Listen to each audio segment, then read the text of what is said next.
Autoline Daily is brought to you by Bridgestone, your journey, our passion, and by Dow Automotive Systems, improving durability and increasing design flexibility with Betamate structural adhesives at dowbetamate.com.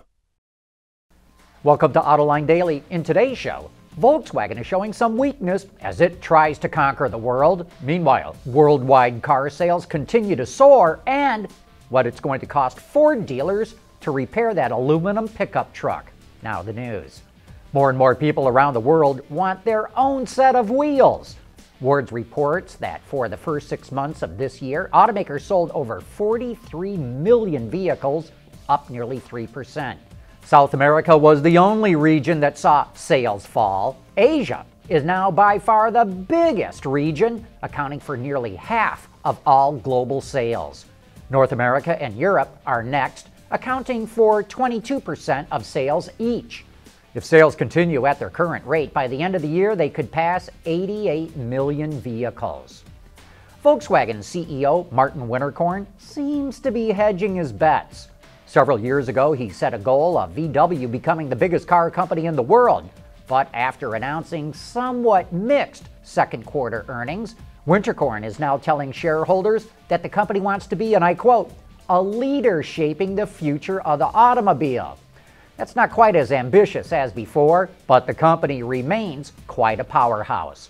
In the last 3 months, Volkswagen sold 2.6 million vehicles, up nearly 6%, but its revenues fell 2% to $68 billion. Its operating profit also fell 3% to $4.4 billion, but its net profit soared 14% to $4.3 billion. It's kind of unusual to see revenue down while vehicle sales are up. That suggests a weaker mix of vehicles were sold, meaning they sold more cheaper ones, and it suggests the company is using more sales incentives. With Ford going to aluminum with the new F-150, dealers will have to invest in new tools to be able to repair the body. There's been wild speculation on the web that dealers might have to fork out well over $100,000 in new tools, but now we have got the official word. At the iCar conference in Detroit yesterday, Paul Massey, the collision product marketing manager at Ford, said dealers would need $34,000 in new tools, assuming they don't have any of them now. The new tools include a MIG welder, a self-piercing rivet gun, dust extractors, and an aluminum wet mix air filtration system. Of course, this doesn't include any training. iCar is the inter-industry conference on auto collision repair. Earlier in the week, we reported that the EPA says automakers are a little bit ahead of the curve hitting fuel economy standards in the U.S. But we pointed out that car makers are going to have a much harder time meeting targets as they ramp up over the next few years. And now new data from the University of Michigan's Transportation Research Institute shows just how hard that's going to be. Between 2009 and 2013, automakers had to boost their fuel economy by 0.8 mpgs a year. This year, that rate ramps up to 1.2 miles per gallon per year. And in 2017, automakers are going to have to increase their fuel economy by 1.6 miles per gallon every year until 2025. And that, folks, is 100% more than they had to do in the first few years. So even though they're ahead of the curve right now, it's going to be very difficult for automakers to hit the new CAFE standards in the coming years. I'm Charlie Vogelheim, standing on the shores of the San Francisco Bay, where Mini has invaded the area because they're about to take the States. We'll report on that in just a minute. Dow Automotive Systems, driving solutions in automotive, commercial transportation, and aftermarket with innovative products like Betamate structural adhesives. Lighter, stronger, safer. dowbetamate.com. That unique Mini culture is at it again. Earlier this week, the company's top executives, plus hundreds of Mini owners, started yet another cross-country drive that they call Mini Takes the States. Our special correspondent, Charlie Vogelheim, was there for the kickoff. It's early morning. I'm standing on the shores of the San Francisco Bay amongst hundreds of Minis as these enthusiastic owners, some say rabid owners, are about to embark on Mini Takes the States. That's a 5,000-mile drive across 18 states, stopping in 14 cities from San Francisco to Boston. This is the 5th time that Mini has taken the States, but this is the first time since David Duncan has taken over the helm of Mini USA.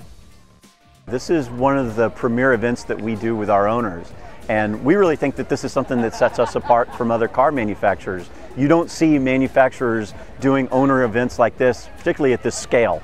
And if you think about the number of people that are registered to participate in this whole 15-day journey across the country, we have over 350 people that are going to make the entire trip from coast to coast. So it's really amazing. So we're already halfway across the state of California, and as you can see, Mini is even getting the local dealerships involved.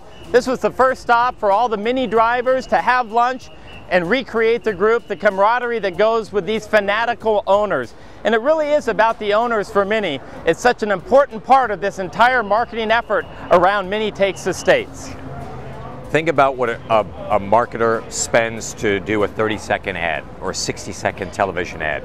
The height of that is a Super Bowl ad. 60 seconds is $8 million. 60 seconds, $8 million. So what do you think it's worth to us to have over 400 Mini owners join us for 14 days?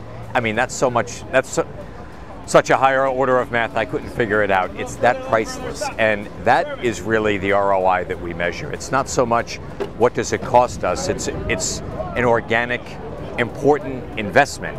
It's really why others don't do things like this. And for Mini, it's all about a quality investment and a quality conversation with our owners, and that dialogue, treating them more as family and friends than it is customers. So here we are in the streets of Reno, Nevada, the biggest little city in the world. And how apropos, because we got here in the biggest little car in the world.